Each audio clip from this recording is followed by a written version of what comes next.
सभी विद्यार्थियों को नमस्ते। विद्यार्थियों, हम राजस्थान स्टेट ओपन स्कूल कक्षा 10 में जो सामाजिक विज्ञान विषय है उसका चैप्टर नंबर 1 पढ़ रहे थे, प्राचीन सभ्यताएं।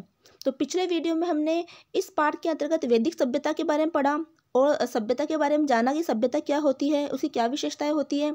ठीक है, अब इस वीडियो के अंतर्गत हम इसी चैप्टर का जो आगे का भाग है जिसमें सिंधु सरस्वती सभ्यता दे रखी है, मेसोपोटामिया की सभ्यता दे रखी है, तो आज जितना चैप्टर कवर होता है वो हम जो है इस वीडियो में पढ़ेंगे। तो हमने यहाँ तक इस चैप्टर को कर लिया था जिसमें हमने वैदिक काल के प्रश्नों को भी किया था। तो अगर किसी ने पिछला वीडियो नहीं देखा है तो आप पिछले वीडियो को देखें ताकि आपको चैप्टर का पता चलेगा कि क्या था पिछले वीडियो में और इस चैप्टर में पहले क्या दे रखा है। तो देखते हैं सिंधु सरस्वती सभ्यता। तो देखो, सिंधु सरस्वती सभ्यता के बारे में हम जानेंगे। हमने अपने वैदिक सभ्यता के बारे में जाना। तो देखो, विश्व की प्राचीन नदी घाटी सभ्यताओं में सिंधु सरस्वती सभ्यता एक महत्वपूर्ण स्थान रखती है। तो हमने पढ़ा है कि जो भी सभ्यताएं हुई है वो सभी नदियों के किनारे ही आसपास ही बसी है। कारण हमने जाने थे कि इसके कारण क्या थे, तो हमने इसके बारे में पढ़ चुके हैं।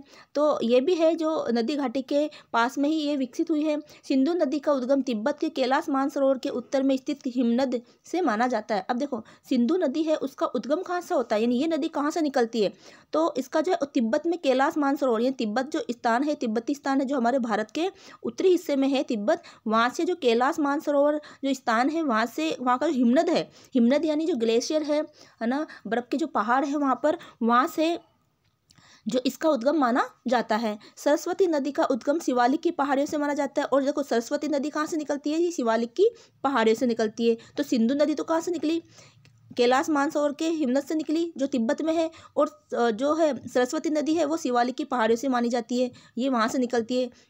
वर्तमान में सरस्वती नदी भौतिक रूप से अस्तित्व में नहीं है, यानी जो सरस्वती नदी है वर्तमान में लुप्त हो चुकी है। अब ये नदी दिखने में नहीं आती है, ये सूख चुकी है। भू संरचना में परिवर्तन के कारण ये विलुप्त हो गई, यानी भूमिगत जो संरचना में परिवर्तन हुआ या ज़्यादा गर्मी हुई या और कई कारण हुए जिसके कारण ये नदी जो है विलुप्त हो चुकी। वर्तमान में अस्तित्व में नहीं होने के कारण कतिपय विद्वान सरस्वती नदी को मात्र कल्पना मान रहे हैं।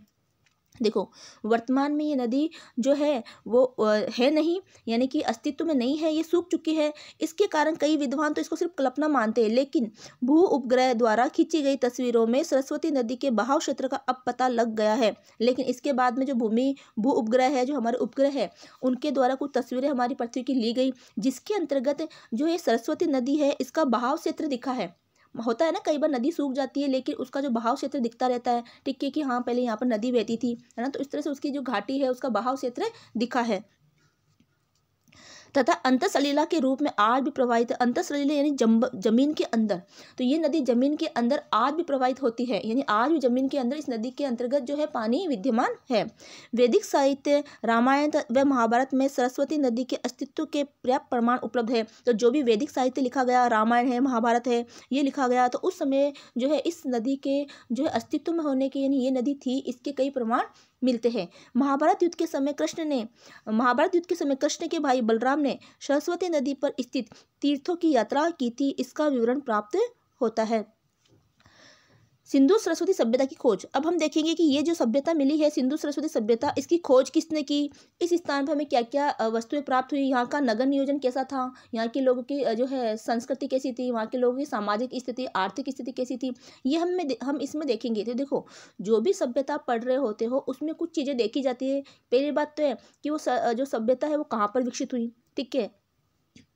दूसरा, उसकी खोज किसने की, है ना। तीसरा ये है कि वहाँ की आर्थिक स्थिति कैसी थी, वहाँ की सामाजिक स्थिति कैसी थी, वहाँ पे क्या चीज़ें ऐसी कुछ प्राप्त हुई है, ठीक है, कुछ नई वस्तुएं वहाँ पर क्या क्या प्राप्त हुई है, वहाँ का जो है वो प्रशासन कैसे चलता था, वहाँ के जो राजा क्या कहलाते थे, या उस समय क्या स्थिति वहाँ की रही थी, वो सारी मिलाकर ही तो उस सभ्यता की हमें जानकारी प्राप्त होती है। अब है सिंधु सरस्वती सभ्यता की खोज। सर्वप्रथम 1826 ईस्वी में चार्ल्स मेसन नामक एक अंग्रेज ने हड़प्पा गांव में प्राचीन बस्ती के अवशेषों को देखा और अनुमान लगाया कि यह अद्भुत पूरा स्थल सिकंदर के काल का है। तो देखो, सबसे पहले 1826 में चार्ल्स मेसन एक अंग्रेज अधिकारी था जो हड़प्पा के गांव, ये हड़प्पा का जो गांव है वो पाकिस्तान में पड़ता है, ठीक है। तो हड़प्पा के प्राचीन बस्ती में, जो हड़प्पा का जो गांव है वहाँ पर जो प्राचीन बस्ती बसी हुई थी, उसमें उन्होंने कुछ अवशेष देखे और अनुमान लगाया कि यह जो है ये अद्भुत जो स्थल है, पुरातत्व स्थल है, यहाँ पर कुछ पुरानी चीज़ें मिली है, हो सकता है सिकंदर के समय का हो। 1872 ईस्वी में पुरातत्ववेत्ता सर अलेक्जेंडर कनिंघम ने हड़प्पा की यात्रा की। अब देखो इसके बाद में कौन है, पुरातत्ववेत्ता, यानी कि जो पुरातत्ववेत्ता वो होते हैं जो पुरानी वस्तुओं की खोजबीन करते हैं, उनके बारे में पता करते हैं कि इनका समय कितना पुराना है, ठीक है। तो इस तरह से पुरातत्ववेत्ता होते हैं। तो जो कि कौन थे, सर अलेक्जेंडर कनिंघम, जो हड़प्पा की यात्रा की। पहले तो किसने किया था 1826 में, किसको पता चला, चार्ल्स मेसन को पता चला, है ना, जो एक अंग्रेज अधिकारी था। उसके बाद में 1872 में पुरातत्ववेत्ता सर अलेक्जेंडर आए, जिन्होंने हड़प्पा की यात्रा की और वहाँ से चित्रांकित मृत भांड जैसे कुछ पुरातात्विक वस्तुएं एकत्रित की। चित्रित मृत भांड यानी कि ऐसे कुछ चित्र किए हुए कुछ मिट्टी के बर्तन थे, मृत यानी कि मिट्टी, तो मिट्टी के बर्तन है वो उन्होंने वहाँ से खुदाई में प्राप्त की और वो वस्तु उन्होंने एकत्रित की।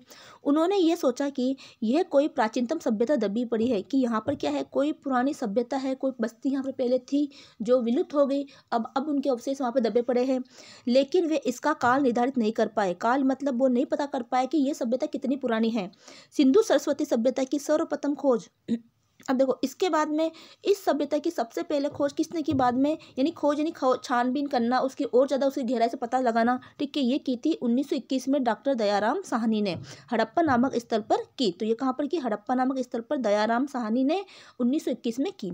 एक वर्ष बाद ही 1922 में डॉक्टर राखलदास बनर्जी ने मोहनजोदाड़ो की खोज की। अब देखो मोहनजोदाड़ो भी इसके आसपास ही था, पड़ोसी गाँव ही कह सकते हैं हम इसको।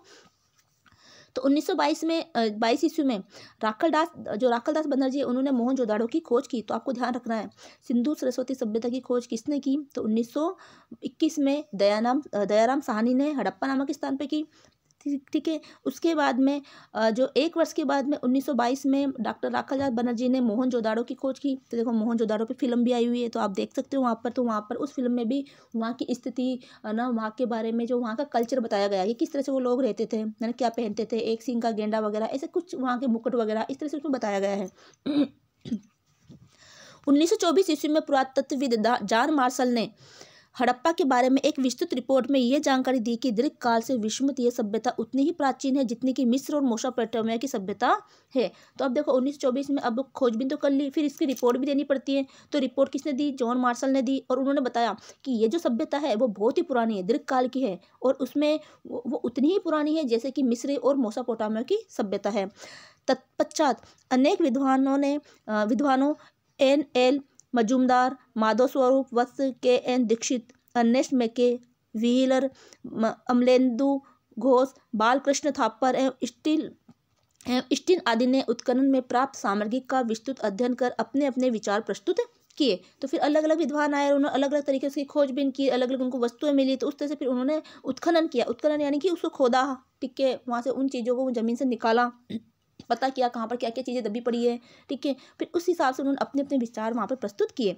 1921 में हड़प्पा से प्रारंभ हुआ उत्खनन कार्य 1959 ईस्वी में कालीबंगा की जानकारी मिलने तक निरंतर जारी रहा। अब देखो कालीबंगा हमारे राजस्थान में है, हनुमानगढ़ जिले में है, ठीक है। तो ये जो है 1921 से हड़प्पा के जो खुदाई प्रारंभ हुई, जो पाकिस्तानी क्षेत्र में पड़ता है ये इलाका, वहाँ से लेकर जो उत्खनन शुरू हुआ 1921 में, तब से लेकर 1959 तक, है ना, अलग अलग जगह पर जो है सभ्यता के स्थलों की खोज की गई, है ना। तो वहाँ से लेकर जब कालीबंगा तक वो पहुँचे, है ना, वहाँ तक भी इसकी इसकी खोज जारी रही, और आज भी विभिन्न स्थलों पर उत्खनन से उल्लेखनीय जानकारी प्राप्त हो रही। तो आज भी अलग अलग जहाँ भी पुराने स्थल मिलते हैं, जहाँ पर भी कुछ वस्तुएं दबी हुई मिलती है, तो आज भी पुरातत्ववेत्ता उत्खनन करते हैं, उसके बारे में जानकारी प्राप्त करते हैं। अब है सिंधु सरस्वती सभ्यता का स्थल। देखो एक चीज़ और बताना चाहूँगी मैं आपको कि जो सिंधु सरस्वती सभ्यता है उसको हड़प्पा सभ्यता भी कहते हैं। क्यों कहते हैं? क्योंकि सबसे पहले खोज कहाँ पर की गई थी? हड़प्पा नगर में, ठीक है। तो ये सिंधु सरस्वती सभ्यता है, उसी को हड़प्पा सभ्यता के नाम से भी जाना जाता है, क्योंकि पहले हड़प्पा नामक गाँव में ही उसकी खोज की गई, ठीक है। और सिंधु सरस्वती सभ्यता इसलिए क्योंकि सिंधु और सरस्वती नदियों के किनारे बसी हुई थी। अब देखो सिंधु सरस्वती सभ्यता का काल, ये समय क्या है, किस समय की सभ्यता थी। अनेक पुरास्थलों पर उत्खनन में उपलब्ध मुख्य साक्ष्यों से ही सभ्यता का काल निर्धारित किया गया। मुख्य साक्ष्य मतलब कोई बताने वाला तो था नहीं, वहाँ जो वस्तुएं मिली है उन्हीं का काल निर्धारित किया गया, उसी से साक्ष्यों से काल का पता किया गया, उस समय का पता किया गया। तो डॉक्टर राखलदास बनर्जी सिंधु सरस्वती सभ्यता को विश्व की प्राचीनतम सभ्यता होने का गौरव प्रदान करते हैं। तो राखलदास बनर्जी क्या कहते हैं कि ये सभ्यता तो विश्व में सबसे प्राचीन सभ्यता है। यद्यपि विद्वानों में मतभेद है ना, मत वैभिन्न है। मत में वैभिन्न का मतलब उनमें अभी भी विद्वानों में मतभेद है, कोई क्या बोलता है कोई क्या बोलता है। ठीक है।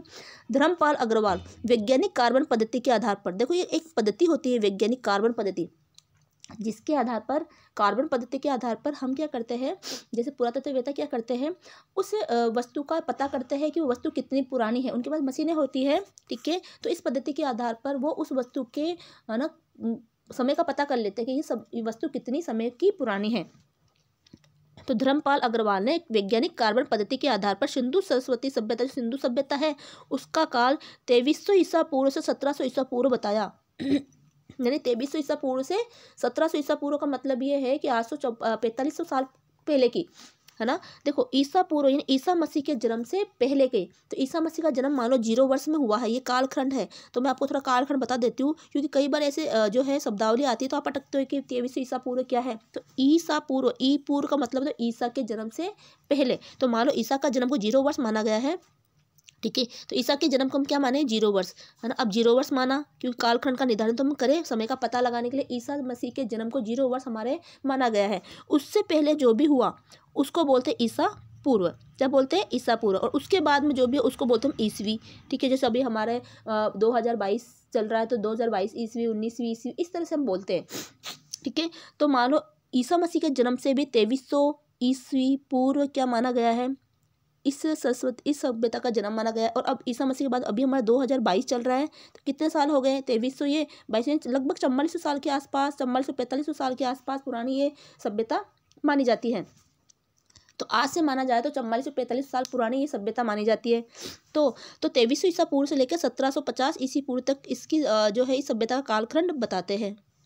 अब देखो यहाँ सिंधु सरस्वती का विस्तार से वर्णन किया गया है कि कहाँ पर कौन सा स्थान मिला जो इस सभ्यता के तहत आता है। तो पहला है बलूचिस्तान, है ना। बलूचिस्तान जो है, तो थोड़ा गला भी खराब हो रहा है। देखो बलूचिस्तान जो है सुतका गेडोर, है ना, सुतका कोह, बालाकोट, अंजीरा, तोगाऊ, है ना, निंदोवाड़ी आदि क्षेत्र है। तो बलूचिस्तान के अंदर ये क्षेत्रों के नाम बता रखे हैं, वो सुतका गेडोर है ना, सुतका कोह है, बालाकोट है, अंजीरा है, तोगाऊ है, निंदोवाड़ी आदि क्षेत्र वहाँ पर प्राप्त हुए। सिंध क्षेत्र के अंतर्गत मोहनजोदाड़ो, कोटदीजी, अली मुरीद, चंदूदड़ो, जुदिर, जोदड़ो आदि स्थान वहाँ पर प्राप्त हुए। पंजाब जो पाकिस्तान में पड़ता है, पंजाब का वह क्षेत्र जो पाकिस्तान में पड़ता है, और पंजाब का कुछ क्षेत्र हमारे भारत में भी होता है। तो हमारे भारत में भी पंजाब है और पंजाब का क्षेत्र पाकिस्तान में भी है। तो पंजाब जो पाकिस्तान में, वहाँ पर हड़प्पा है, रहमान डेरी है, सराय खोल है, गनेरी वाला आदि है। और पंजाब जो भारत क्षेत्र में पड़ता है, वहाँ पर है रोपड़ है, संघोल है, कोटला है, निहंग खान आदि है। फिर है हरियाणा के अंतर्गत बनवाली, मिताथल, राखीगढ़ी आदि। उत्तर प्रदेश में भी कुछ मिले हैं ये वाले क्षेत्र, जहाँ पर आलमगीरपुर जो कि मेरठ में है ना, कौसाम्बी जो इलाहाबाद में है, हुला जो कि सहारनपुर आदि में, वहाँ पर ये स्थान मिले हैं। राजस्थान में कालीबंगा, गिलुंड, ओझियाना, भीलवाड़ा के अंदर आता है ओझियाना, वहाँ पर ये स्थान हमें मिले हैं जो कि सिंधु सरस्वती सभ्यता के समय के माने जाते हैं। तो इन स्थानों पर भी सिंधु सरस्वती सभ्यता के समय की वस्तुएं प्राप्त हुई, यानी कि इन स्थानों पर उस समय भी कोई सभ्यता बस्ती थी जो कि 2300 ईसा पूर्व से लेकर 1750 ईसा पूर्व की थी। गुजरात में रंगपुर, लोथल, सुरकोटड़ा, रोजदी, प्रभास पाटन, मालावण, भगतराव, धोलावीरा, देसलपुर आदि है। महाराष्ट्र में दाइमाबाद जो कि अहमदनगर के अंदर पड़ता है ये स्थान, वहाँ पर है। जम्मू कश्मीर में मांडा जो कि जम्मू में पड़ता है, ठीक है। इन स्थानों पर हमें सिंधु सरस्वती सभ्यता का विस्तार मिलता है, यानी कि वहाँ पर इन सभ्यताओं से संबंधित स्थान हमें प्राप्त होते हैं। सिंधु सरस्वती सभ्यता से संबंधित अब तक 1500 स्थल खोजे गए हैं, यानी कि इस सभ्यता से संबंधित कितने स्थल खोजे गए हैं, 1500 स्थल खोज लिए गए हैं। उनमें से 900 स्थल भारत में है तथा 600 स्थल पाकिस्तान में है। सन 1947 में भारत के विभाजन के बाद सिंधु सरस्वती सभ्यता के कुछ पुरातात्विक बड़े स्थल हड़प्पा, मोहनजोदाड़ो, गनेरीवाला आदि पाकिस्तान के हिस्से में चले गए। कालीबंगा, राखीगढ़ी, धोलावीरा, लोथल, रंगपुर आदि बड़े पुरातात्विक स्थल भारत में है। देखो कालीबंगा है, राखीगढ़ी है, धोलावीरा, लोथल, रंगपुर आदि जो बहुत बड़े बड़े पुरातात्विक स्थल हैं, यानी बहुत लंबे पूरे क्षेत्र में फैले हुए हैं, वो कहाँ मिले हैं? हमें भारत में मिले हैं। अगला है नगर नियोजन निर्माण, यानी कि सिंधु सरस्वती सभ्यता का नगर नियोजन कैसा था। सिंधु सरस्वती सभ्यता की एक प्रमुख विशेषता वहाँ की नगर निर्माण योजना है, यानी कि वहाँ के नगर के निर्माण की योजना बताई जाती है कि वो कहाँ पर नगर निर्माण योजना कैसी थी। सबसे आश्चर्यजनक बात यह है कि नगरों के निर्माण में एक रूपता देखने को मिलती है। नगरों के निर्माण में क्या मिलती है? एक रूपता। एक रूपता का मतलब जो भी नगर यहाँ से प्राप्त हुए सिंधु सरस्वती सभ्यता के, जहाँ पर भी जो हमने इतने सारे स्थान पढ़े, बलूचिस्तान है, जम्मू कश्मीर है ना, उत्तर प्रदेश है, गुजरात है ना, पाकिस्तान में जो पंजाब है ना, हमारा राजस्थान, हमारा भारत वाला पंजाब है, वहाँ पर जहाँ पर भी ये सभ्यताएँ हमें मिली है, वहाँ पर क्या एक रूपता मिली है कि वहाँ के नगरों का जो निर्माण है ना, वो एक जैसा है ना।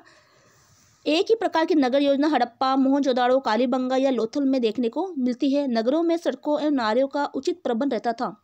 देखो नगर के अंदर सड़क और नालियाँ ऐसी बनी हुई थी कि नालियों से पानी निकलता था, तो उचित प्रबंध था तथा भवन एक निश्चित योजना के अनुसार बनाए जाते थे। नगर निर्माण योजना को देखने से वहाँ की विकसित नगरपालिका के प्रशासन के स्वरूप का भी अंदाजा लगाया जा सकता है कि नगर जब नियोजन का तरीका देखते हैं कि नगरों में नियोजन का मतलब क्या, कि नगर को कितनी अच्छी तरह से बसावट कर रखी है, कि जो है वहाँ पर नालियों की भी व्यवस्था है, चैम्बर भी वहाँ पर बने हुए हैं, सड़क भी वहाँ पर बनी हुई है, सड़क के समकोण पर काटती है, ठीक है। तो इस तरह से पता चलता है कि वहाँ पर जो नगर पालिका का जो प्रशासन था वो बहुत ही अच्छा था। ये देखो इस जो है सिंधु सरस्वती सभ्यता के नगर के निर्माण की योजना का एक चित्र दे रखा है। तो इस तरह से देखो कैसे वो घर बने हुए थे, है ना, पगडंडियाँ वगैरह खींची हुई थी, है ना, इस तरह से नगर को बसाया गया। 2 स्तरीय नगर, सिंधु सरस्वती सभ्यता में 2 स्तरीय नगरों के निर्माण का प्रमाण मिला है। 2 स्तरीय नगर मतलब कि नगरों को 2 हिस्सों में बांट के बनाया गया था। 2 स्तरीय नगर में पहला क्या था? दुर्ग या गढ़ी, जो और निचला शहर। तो पहला तो था दुर्ग या गढ़ी, ठीक है, और दूसरा था निचला शहर। तो दुर्ग में शासक का निवास स्थान था। तो दुर्ग में कौन रहते थे? शासक लोग रहते थे तथा अन्य महत्वपूर्ण सार्वजनिक भवन बने हुए थे। और साथ में शासक लोग जो दुर्ग में गढ़ में रहते थे, उसके अलावा जो अन्य वहाँ पर महत्वपूर्ण सार्वजनिक स्थल भी बने हुए थे जो कि सैनिकों के रहने के लिए थे। निचले शहर में आवासीय भवन थे, और जो निचला हिस्सा था उसमें जो लोग हैं, जो उनकी प्रजा है, आवासीय भवन रहती थे। सड़क व्यवस्था, इसके अंदर हम देखेंगे सड़क व्यवस्था कैसी थी, यानी कि नगर नियोजन में हम सड़क व्यवस्था देखेंगे कि सड़क व्यवस्था वहाँ पर कैसी थी। नगर बनाते समय आवागमन की सुविधा के लिए सड़कों की समुचित व्यवस्था की गई थी। संपूर्ण नगर में सड़कों और गलियों का जाल बिछा हुआ था। सड़क चौड़ी थी तथा वे छोटी छोटी उप सड़कों एवं गलियों में जुड़ी हुई थी। ये सड़कें पूरब से पश्चिम तथा उत्तर से दक्षिण की तरफ जाती थी। सड़कों के किनारे गड्ढे बने हुए थे जिनमें कूड़ा फेंक दिया जाता था। इसी प्रकार पानी का जमाव रोकने के लिए सड़क के किनारों से ढलुआ बनाई गई थी कि पानी का जमाव ना हो, इसलिए जो सड़कें हैं वो ढालनुमा बनाई गई थी कि पानी बहकर वहां से निकल जाए, जिससे सड़कों पर पानी का जमाव ना हो सके। सड़कें एक दूसरे को समकोण पर काटती थी। सड़कें क्या है कि एक दूसरे को क्या काटती थी? समकोण पर काटती थी। तो ये थे सड़क की व्यवस्था कि वहां पर सड़कों की व्यवस्था कैसी थी। तो समझ में आ गया कि सड़कें क्या थी? जो जाल बिछा हुआ था, सड़कें जो है एक दूसरे को समकोण पर काटती थी। उन्हीं सड़कों से कोई नगर की जो है बस्ती है, उनकी जो नगर है ना, उनकी जो है नगर के भी जो छोटी छोटी जो नगर की भी सड़कें, जो उप सड़कें है, हुआ उन सड़कों में मेन सड़कों में आकर मिलती थी। वो गलियाँ उसमें मिल जाती थी आकर, ठीक है। सड़कों पर गड्ढे बने हुए थे जहाँ पर कूड़ा फेंका जाता था। सड़कों में क्या ढलाव था, तो पानी जो बरसात का पानी है, नालियों का पानी, वो बहकर आगे निकल जाए, पानी वहाँ पर जमे नहीं। सड़कें एक दूसरे को समकोण पर काटती थी। अगला दूसरा है जल निकासी प्रणाली व स्वच्छता का प्रबंध। तो सिंधु सरस्वती सभ्यता में जल की निकासी यानी पानी का निकालना, जैसे हम भी अभी जब हम रहते हैं तो हमारे घरों में भी पानी निकालने के लिए, जैसे बाथरूम का पानी है या और कोई गंदा पानी है, वो निकालने की व्यवस्था रखते हैं कि हमारा किसी न किसी जो सिविल लाइन में जाके जुड़ता है, या फिर कोई ऐसी नालियाँ बनी हुई होती है हमारे घर के बाहर, जहाँ पर वो हमारे घर का पानी निकल कर बहकर आगे चला जाता है। तो इस सभ्यता में भी देखो आज से 4445 साल पुरानी सभ्यता है ये, लेकिन वहाँ पर भी कितनी अच्छी व्यवस्था की गई है। तो जल निकासी प्रणाली व स्वच्छता का प्रबंध, नदी के पानी जो है पीने के लिए पानी का प्रबंध कुओं से होता था। जल प्रत्येक बड़े घर में कुएं की व्यवस्था की गई थी। तो देखो पानी के लिए जो है पीने के पानी के लिए प्रबंध कुओं से होता था। तो पीने के पानी के लिए कहाँ मिलता था उनको? पीने का पानी कुओं से मिलता था। और लगभग प्रत्येक बड़े घर में कुएं की व्यवस्था थी। हर घर के अंदर कुएं बने हुए थे। कुछ सार्वजनिक कुएं गलियों में भी बने हुए थे जहाँ पर सभी लोग पानी भर सके। पानी की निकासी के लिए जो है नालियों की व्यवस्था अच्छी की गई थी। अधिकतर नालियाँ ढकी हुई थी। देखो नाली भी ढक कर रखते थे ताकि मक्खी मच्छर ना पनपे। नालियों की सफाई करने के लिए बीच बीच में गड्ढे भी बनाए गए थे जिसमें ढक्कनों को हटाकर गंदगी साफ की जा सकती है। बीच बीच में चेंबर बना दिए गए थे, ठीक है, नालियों के बीच बीच में, ताकि जो कचरा वगैरह नालियों में आके फंस जाता है वो उस कचरों को वहां से उस चेंबर से निकाला जा सके। सिंधु सरस्वती सभ्यता के निवासियों में स्वच्छता के लिए नालियों के प्रबंध पर जितना अधिक ध्यान दिया उतना प्राचीन काल में अन्य किसी सभ्यता ने नहीं दिया है। तो इस सभ्यता ने, सिंधु सरस्वती सभ्यता ने जितना स्वच्छता पर, नालियों की साफ सफाई पर जितना ध्यान दिया उतना ध्यान तो अन्य किसी सभ्यता ने भी नहीं दिया। ये सिंधु सरस्वती सभ्यता की एक विशिष्ट उपलब्धि मानी जा सकती है। अगला है भवन निर्माण योजना। अब हम देखेंगे भवन निर्माण योजना कैसी थी, उस समय मकान वहाँ पर उस सभ्यता में कैसे बने हुए थे। तो भवन निर्माण के अंतर्गत क्या है कि इस नगरों में, यानी इन नगरों में, इन नगरों के भवन योजनाबद्ध तरीके से बनाए गए थे। यानी इन नगरों के जो भवन है बड़े ही योजना तरीके से बनाए गए थे। प्रत्येक घर के बीच में एक आंगन होता था जिसके चारों तरफ कमरे बनाए जाते थे। तो प्रत्येक घर में आंगन के एक जो है आंगन होता था, यानी कि बीच में खाली स्थान होता था, खाली जगह छोड़ी जाती थी और चारों तरफ क्या बना दिए गए? मकान यानी कमरे बना दिए जाते थे। तो आज भी ग्रामीण जो सभ्यता है हमारे गाँव के अंदर इसी तरह के तो मकान होते हैं, बीच में चौबारा होता है, चारों तरफ क्या होता है ना, मकान बना दिए जाते हैं। प्रत्येक भवन में रसोई घर, शौचालय, स्नानागार का प्रबंध रहता था। घरों में कुओं एवं नालियों की भी व्यवस्था की गई थी। भवन निर्माण में प्रकाश और वायु प्रवाह का समुचित प्रबंध होता था। प्रत्येक भवन में शौचालय, कूड़ेदान का होना भी सिंधु सरस्वती सभ्यता के निवासियों की उन्नत सोच का परिचय था। अगला है मोहनजोदाड़ो का विशाल स्नानागार। मोहनजोदाड़ो के दुर्ग के भीतर एक विशाल जलकुंड का अस्तित्व प्रकाश में आया है। इसकी लंबाई करीब 12 मीटर, चौड़ाई 7 मीटर और गहराई 2.5 मीटर थी। इस जलकुंड के अंदर प्रवेश करने के लिए दक्षिणी और उत्तरी सिरों पर ईंटों की सीढ़ियां बनाई गई थी। इस जलाशय का प्रयोग अनुष्ठानिक स्नान के लिए होता था। तो देखो मोहनजोदाड़ो में एक विशाल स्नान घर बनाया गया था, है ना, एक विशाल जलकुंड बनाया गया था। तो उस विशाल जलकुंड के अंदर यानी कि बहुत बड़ा कुंड था स्नान करने के लिए, जो कि 12 मीटर और जो उसका लंबाई तो 12 मीटर थी और उसकी चौड़ाई 7 मीटर थी और गहराई 2.5 मीटर थी। इस जलकुंड में क्या करते थे, है ना, और साथ में दक्षिण और उत्तर की तरफ कुछ सीढ़ियाँ भी बनी हुई थी, है ना। तो उसमें ये कुछ जो धार्मिक अनुष्ठान होते थे या कुछ त्योहार उनका होता था, धार्मिक अनुष्ठान के तहत वहाँ पर क्या करते थे, वो स्नान करते थे। अगला है आर्थिक जीवन, यानी सिंधु सरस्वती सभ्यता का जीवन, आर्थिक जीवन के अंदर जैसे वो क्या क्या खेती करते थे या खेती या जो कुछ पशुपालन या किस तरह का वो व्यापार करते थे। तो ये क्या करते थे, कृषि। तो पहले देखेंगे हम कृषि के बारे में। कालीबंगा में हलों द्वारा खेतों को जोतने का प्रमाण मिला है। तो कालीबंगा भी इस सभ्यता की ही एक, है ना, हिस्सा है जो हनुमानगढ़ जिले में है। तो वहाँ पर खेतों के जोतने का प्रमाण मिला है ना। इनके इससे अनुमान लगाया जा सकता है कि इस सभ्यता के दौरान भी राजस्थान में हलों का द्वारा खेती होती थी, कि इस सभ्यता में भी क्या होती थी, राजस्थान में हलों द्वारा खेती होती थी। सिंधुवासी विभिन्न प्रकार के अनाज, फल एवं सब्जियां उपजाया करते थे। गेहूं, जौ, तिल, सरसों, राई और मटर की भी खेती होती थी। अनाज के अतिरिक्त खजूर, तरबूज, नारियल, नींबू, अनार आदि फल तथा अनेक प्रकार की सब्जियां उगाई जाती थी। अतिरिक्त अनाज राज्य द्वारा नियंत्रित गोदामों में सुरक्षित रखा जाता था। अगला है पशुपालन।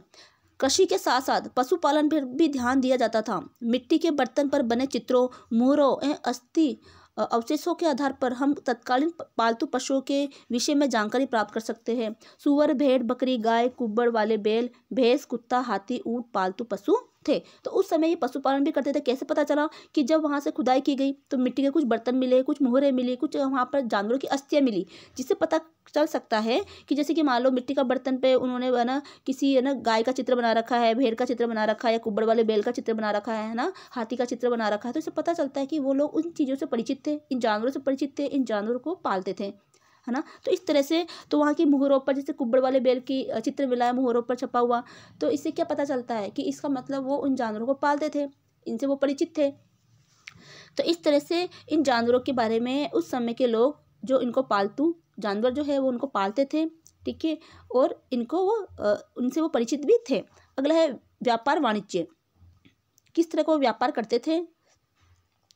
जल व स्थल दोनों मार्गों से व्यापार होता था, यानी जल मार्ग द्वारा, स्थल मार्ग द्वारा, यानी समुद्रों से या फिर नदियों द्वारा भी वो एक स्थान से दूसरे स्थान पर नावों द्वारा भी जाते होंगे। ठीक है। बैलगाड़ी व ऊँटों से स्थल मार्ग और नावों द्वारा जल मार्गों से परिवहन होता था। देखो, बैलगाड़ी और ऊँटों से तो एक स्थान से दूसरे स्थान पर जाते थे स्थल मार्ग द्वारा, जमीनी मार्ग द्वारा। ठीक है। और नावों के जरिए वो जल मार्ग से परिवहन करते थे। तांबा, सोना, टिन, चांदी एवं मणियों क्रमशः बलूचिस्तान, यानी कि तांबा कहाँ से मिलता था? बलूचिस्तान से। क्रमशः का मतलब होता है कि ये जो चीज़ें दे रखी है उससे आगे उसी हिसाब से उसको जोड़ दो आप। तो तांबा जो है वो बलूचिस्तान से, सोना है वो राजस्थान से, टिन है वो मैसूर से, है ना, चांदी है वो अफगानिस्तान से, और मणियाँ है वो हजारीबाग क्षेत्र, तिब्बत, तुर्किस्तान आदि क्षेत्रों से मंगाए जाते थे। अनेक मिट्टी के बर्तन मिस्र या बेबीलोन से आयातित प्रतीत होते थे। इसके अलावा अनेक जो मिश्रित बर्तन है ना, जो मिश्रित धातु के बने हुए बर्तन है या मिट्टी के बर्तन है, वो क्या है, जो मिट्टी के बर्तन है वो मिस्र तथा बेबीलोन की सभ्यता से वो मंगाते थे, आयातित होने यानी वहाँ से वो मंगवाते थे। लोथल में बंदरगाह के अवशेष मिले हैं। लोथल यानी गुजरात, लोथल कहाँ पर है? गुजरात। तो गुजरात में बंदरगाह क्या होता है? समुद्री जो स्टेशन होता है। ठीक है। जो नदियों के अंदर, समुद्र के अंदर जो, जैसे हमारा बस स्टॉप होता है, रेलवे स्टेशन होता है, वैसे ही जहाज़ों के रुकने का जो स्थान होता है वो उसको क्या कहते हैं? बंदरगाह कहते हैं। तो ये समुद्र के किनारे, नदियों के किनारे ही होगा। तो जो गुजरात में लोथल नामक स्थान है वहाँ पर भोगवा नदी है। तो ये भोगवा नदी के आसपास ये बंदरगाह बना हुआ है, उस नदी में बना हुआ है। पश्चिमी एशिया व अरब सागरीय प्रदेशों में व्यापार होता था। ये पश्चिमी के एशिया और अरब सागर के जो भी प्रदेश है वहाँ से व्यापार करते थे। बहरीन में हड़प्पा की मुद्राओं एवं मेसोपोटामिया में हड़प्पा युगीन मुहरे प्राप्त हुए। मुद्रा एवं वस्तु विनिमय दोनों का प्रचलन था। अगला है उद्योग धंधे। सिंधु सरस्वती वासी उद्योग धंधों के क्षेत्र में अति कुशल थे। कुम्हार, सुनहार, लुहार, जोहरी, शिल्पी, संगतराश, बुनकर, रंगरेज प्रमुख औद्योगिक वर्ग थे। विभिन्न धातुओं को गलाने, ढालने और धातु सम्मिश्रण की कला में सिंधु सरस्वती वासी दक्ष थे। अगला सामाजिक जीवन, कि उस समय का सामाजिक जीवन कैसा था।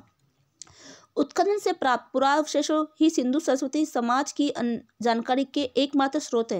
यानी उत्खनन, खुदाई से जो भी वस्तुएं प्राप्त हुई है ना, जो पुरावशेष, जो पुराने अवशेष प्राप्त हुए हैं, उसी से हमें सिंधु सरस्वती सभ्यता की हमें जानकारी मिलती है। सिंधु सरस्वती सभ्यता के लोगों का जीवन सरल, सादगी और पवित्रता से युक्त माना गया है। इसमें देखेंगे सामाजिक जीवन। अब सामाजिक जीवन में है कि सामाजिक वर्गीकरण कैसा था, यानी उस समय क्या क्या जो है सामाजिक वर्ग बने हुए थे। नगर रचना एवं व्यवसाय आधारित पृथक निवास व्यवस्था से समाज में संभवतः निम्न प्रमुख श्रेणियां थी। तो देखो, हमने देखा नगर व्यवस्था थी। नगरों को दो स्तरों में बांटा गया था। एक तो था गढ़ी क्षेत्र जहाँ पर जो राजा शासक लोग रहते थे, दूसरा है जो निम्न जो निचला क्षेत्र था जहाँ पर जो प्रजा या लोग वहाँ पर रहते थे। तो इस तरह से क्या आता है कि वहाँ पर कुछ श्रेणियाँ थी सामाजिक वर्ग की। पहला है विद्वान, पुरोहित, ज्योतिष और वैद्य। ख है योद्धा, सैनिक, राजकीय अधिकारी। तीसरा ग है व्यापारी, श्रमिक, शिल्पकार और कारीगर। अगला है परिवार व्यवस्था।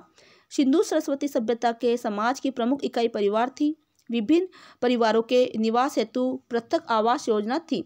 शांतिपूर्ण जीवन यापन, सार्वजनिक संपन्नता, सामूहिक एवं संगठित समाज उनका लक्ष्य था। स्त्रियों का स्थान। नारी की बहुसंख्य मूर्तियों की प्राप्ति एवं मातृ देवी की उपासना सिंधु सरस्वती समाज में नारी के उत्कृष्ट स्थान की परिचय है। यानी कि उस स्थान पर जो हड़प्पाकालीन सभ्यता है, यानी सिंधु सरस्वती सभ्यता जो भी स्थान है वहाँ पर नारियों की मूर्तियाँ प्राप्त हुई है। ठीक है। और तो इससे पता चलता है कि वो मातृ देवी की उपासना करते थे, यानी कि नारी को बहुत श्रेष्ठ स्थान पर वो मानते थे, है ना। स्त्री पुरुष समान रूप से सभी उत्सवों में भाग लेते थे। धार्मिक जीवन, यानी कौन से वो देवी देवता को मानते थे, क्या करते थे, तो ये धार्मिक जीवन के अंतर्गत आता है।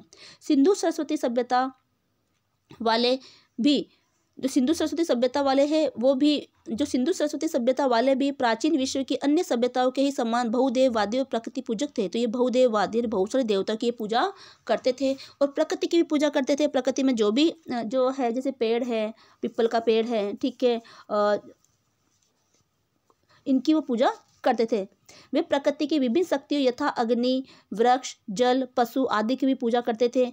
उनकी धार्मिक प्रथाओं को और पूजा पाठ की विधियों के विषय में तो यथेष्ट जानकारी नहीं मिलती है, परंतु उत्खनन से प्राप्त मूर्तियों एवं मुहरों पर पाए गए चित्रों के आधार पर उनके धार्मिक जीवन की प्रमुख विशेषताओं के विषय में जानकारी प्राप्त की जा सकती है। यानी कि देखो, इतनी जानकारी तो गहराई से नहीं है, लेकिन फिर भी जो उनके वहाँ की जो मुहरें प्राप्त हुई है, मुद्राएं प्राप्त हुई, उस पर कुछ जो अंकित किया गया, चित्र वहाँ पर पाए गए हैं, जैसे मर्द भांड पे कुछ चित्र पाए गए, इससे पता चलता है।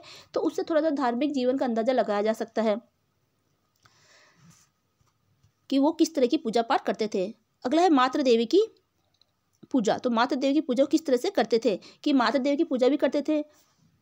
हड़प्पा, मोहनजोदाड़ो तथा अन्य स्थानों से मिट्टी की मूर्तियां बहुत बड़ी संख्या में प्राप्त हुई है। इन्हें पृथ्वी या मातृ देवी का प्रतीक माना गया है। तो जो ये मूर्तियां प्राप्त हुई है उसे क्या माना गया है, पृथ्वी या मातृ देवी का प्रतीक माना गया है। कहाँ से मिली है, हड़प्पा, मोहनजोदाड़ो और अन्य कई स्थानों से मिट्टी की मूर्तियां प्राप्त हुई है। सिंधु सरस्वती सभ्यता के प्रमुख देवता पशुपति शिव थे। विभिन्न रूपों में इनकी मूर्तियां एवं चित्र देखने को मिलते हैं। इनमें सबसे प्रमुख योगी की मुद्रा में बैठे हुए त्रिमूर्ति का चित्र है, यानी योगी की मुद्रा। जैसे योगी की मुद्रा में बैठता है, योग करता है तो योगी की ध्यान मग्न होकर बैठता है। इस मुद्रा में 3 मुख वाले देवता की मूर्ति मिली है। तो हो सकता है वो जो है शिव की ही मूर्ति हो। तो इससे पता चलता है कि वो पशुपति यानी कि शिव को बोला गया है, तो शिव की वो पूजा उपासना करते होंगे।